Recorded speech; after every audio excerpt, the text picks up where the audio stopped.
KL Rahul ಸ್ಫೋಟಕ batting ನೆರವಿನಿಂದ RCB ವಿರುದ್ಧ ಡೆಲ್ಲಿ 6 ವಿಕೆಟ್ಗಳ ಜಯ ಸಾಧಿಸಿತು. ಆ ಮೂಲಕ ತವರಲ್ಲಿ ಆರ್ಸಿಬಿಗೆ ಮತ್ತೊಂದು ಸೋಲಿನ ಕಹಿ ಅನುಭವವಾಯಿತು. ಟಾಸ್ ಸೋತರೂ ಗೆಲುವಿನ ಛಲದೊಂದಿಗೆ ಬ್ಯಾಟಿಂಗ್ ನಡೆಸಿದ ರಾಯಲ್ ಚಾಲೆಂಜರ್ಸ್ ಬೆಂಗಳೂರು ಆರಂಭದಲ್ಲಿ ಅಬ್ಬರಿಸಿತು. ಕೇವಲ 3 ಓವರ್ಗೆ 50 ರನ್ ಸಿಡಿಸಿ ಗಮನ ಸೆಳೆದಿತ್ತು. ಫಿಲಿಪ್ ಸ್ಟಾರ್ಕ್ 17 ಬಾಲ್ಗಳಿಗೆ 3 ಸಿಕ್ಸರ್ ಮತ್ತು 4 ಫೋರ್ ಚೆಚ್ಚಿ 37 ರನ್ ಗಳಿಸಿದ್ರು.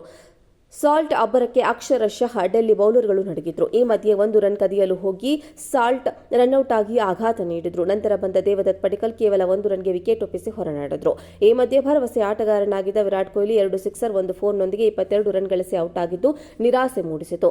ನಂತರ ಬಂದ ಯಾವೊಬ್ಬ ಬ್ಯಾಟರ್ ಕೂಡ ಕ್ರೀಸ್ನಲ್ಲಿ ನಿಲ್ಲಲಿಲ್ಲ. ರಜತ್ ಪಟಿದಾರ್ 25 ರನ್ಗೆ ವಿಕೆಟ್ ಒಪ್ಪಿಸಿ ಪೆವಿಲಿಯನ್ ಕಡೆ ಮುಖ ಮಾಡಿದ್ರು. Liam Livingstone 4, Jitesh Sharma 3 run ಅಷ್ಟೇ ಗಳಿಸಿ ವಿಫಲರಾದರು. ಕೃಣಾಲ್ ಪಾಂಡ್ಯ 18 ರನ್ ಗಳಿಸಿ ಔಟ್ ಆದರು. ಕೊನೆಗಳಿಗೆ ಟೀಮ್ ಡೇವಿಡ್ ಎಂದಿನಂತೆ ತಮ್ಮ ಅಬ್ಬರದ ಬ್ಯಾಟಿಂಗ್ ಪ್ರದರ್ಶನ ನೀಡಿದರು. 20 ಬಾಲ್ಗೆ 4 ಸಿಕ್ಸರ್ಸ್ 2 ಫೋರ್ನೊಂದಿಗೆ 37 ರನ್ ಗಳಿಸಿ ತಂಡವು ಸವಾಲಿನ ಮೊತ್ತ ಪೇರಿಸಲು ನೆರವಾದರು.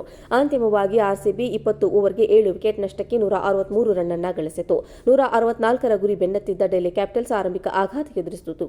ಕೇವಲ 10 ರನ್ ಗಳಿಸಿದ್ದಾಗಲೇ 2 wicket Du Plessis 2 Jake Fraser McGurk ಕಳೆದುಕೊಂಡಿತ್ತು.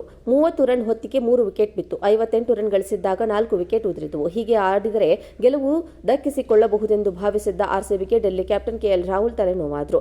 ಜವಾಬ್ದಾರಿಯುತ ಮತ್ತು ಏಕಾಂಗಿ ಹೋರಾಟ ನಡೆಸಿದ ರಾಹುಲ್ 53 ಬಾಲ್ಗೆ 6 ಸಿಕ್ಸ್ 7 ಫೋರ್ನೊಂದಿಗೆ 93 ರನ್ ಕಲೆ ಹಾಕಿದ್ರು. ಆರಂಭದಲ್ಲೇ ರಾಹುಲ್ ಕ್ಯಾಚ್ ಅನ್ನ ಪಟೇದಾರ್ ಕೈ ಚೆಲ್ಲಿದ್ದೆ ಆರ್ಸಿಬಿ ಸೋಲಿಗೆ ಪ್ರಮುಖ ಕಾರಣವಾಯಿತು. ರಾಹುಲ್ಗೆ ಟ್ರಿಸ್ಟಾನ್ ಸ್ಟಬ್ಸ್ ಜೊತೆಯಾಗಿ ಸಾಥ್ ನೀಡಿದರು.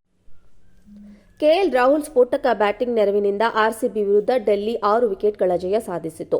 ಆ ಮೂಲಕ ತವರಲ್ಲಿ ಆರ್ಸಿಬಿಗೆ ಮತ್ತೊಂದು ಸೋಲಿನ ಕಹಿ ಅನುಭವವಾಯಿತು. ಟಾಸ್ ಸೋತರೂ ಗೆಲುವಿನ ಛಲದೊಂದಿಗೆ ಬ್ಯಾಟಿಂಗ್ ನಡೆಸಿದ ರಾಯಲ್ ಚಾಲೆಂಜರ್ಸ್ ಬೆಂಗಳೂರು ಆರಂಭದಲ್ಲಿ ಅಬ್ಬರಿಸಿತು. ಕೇವಲ 3 ಓವರ್ಗೆ 50 ರನ್ ಸಿಡಿಸಿ ಗಮನ ಸೆಳೆದಿತ್ತು. ಫಿಲಿಪ್ ಸ್ಟಾರ್ಕ್ 17 ಬಾಲ್ಗಳಿಗೆ 3 ಸಿಕ್ಸರ್ ಮತ್ತು 4 ಫೋರ್ ಚೆಚ್ಚಿ 37 ರನ್ ಗಳಿಸಿದ್ರು. ಸಾಲ್ಟ್ ಅಬ್ಬರಕ್ಕೆ ಅಕ್ಷರಶಃ ಡೆಲ್ಲಿ ಬೌಲರ್ಗಳು ನಡುಗಿದ್ರು. ಈ ಮಧ್ಯೆ 1 ರನ್ ಕದಿಯಲು ಹೋಗಿ ಸಾಲ್ಟ್ ರನ್ಔಟ್ ಆಗಿ ಆಘಾತ ನೀಡಿದ್ರು. ನಂತರ ಬಂದ ದೇವದತ್ ಪಡಿಕ್ಕಲ್ ಕೇವಲ 1 ರನ್ಗೆ ವಿಕೆಟ್ ಒಪ್ಪಿಸಿ ಹೊರನಡೆದ್ರು. ಈ ಮಧ್ಯೆ ಭರವಸೆ ಆಟಗಾರನಾಗಿದ್ದ ವಿರಾಟ್ ಕೊಹ್ಲಿ 2 ಸಿಕ್ಸರ್ 1 ಫೋರ್ನೊಂದಿಗೆ 22 ರನ್ ಗಳಿಸಿ ಔಟ್ ಆಗಿದ್ದು ನಿರಾಸೆ ಮೂಡಿಸಿತು.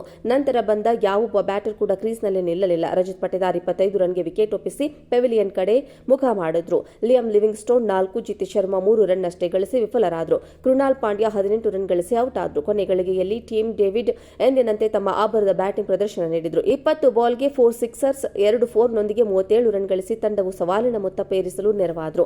ಅಂತಿಮವಾಗಿ ಆರ್ಸಿಬಿ 20 ಓವರ್ಗೆ 7 ವಿಕೆಟ್ ನಷ್ಟಕ್ಕೆ 163 ರನ್ ಅನ್ನು ಗಳಿಸಿತು. 164ರ ಗುರಿ ಬೆನ್ನತ್ತಿದ್ದ ಡೆಲ್ಲಿ ಕ್ಯಾಪಿಟಲ್ಸ್ ಆರಂಭಿಕ ಆಘಾತ ಎದುರಿಸಿತು. ಕೇವಲ 10 ರನ್ ಗಳಿಸಿದ್ದಾಗಲೇ 2 wicket Du Plessis 2 Jake Fraser McGurk ಕಳೆದುಕೊಂಡಿತ್ತು. 30 ರನ್ ಹೊತ್ತಿಗೆ 3 ವಿಕೆಟ್ ಬಿತ್ತು. 58 ರನ್ ಗಳಿಸಿದ್ದಾಗ 4 ವಿಕೆಟ್ ಉದುರಿದವು. ಹೀಗೆ ಆಡಿದರೆ ಗೆಲುವು ದಕ್ಕಿಸಿಕೊಳ್ಳಬಹುದೆಂದು ಭಾವಿಸಿದ್ದ ಆರ್ಸಿಬಿಗೆ Delhi captain KL Rahul ತಲೆನೋವಾದ್ರು.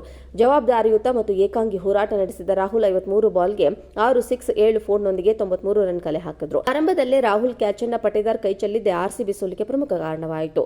ರಾಹುಲ್ಗೆ ಟ್ರಿಸ್ಟಾನ್ stubs ಜೊತೆಯಾಗಿ ಸಾಥ್ ನೀಡಿದ್ರು.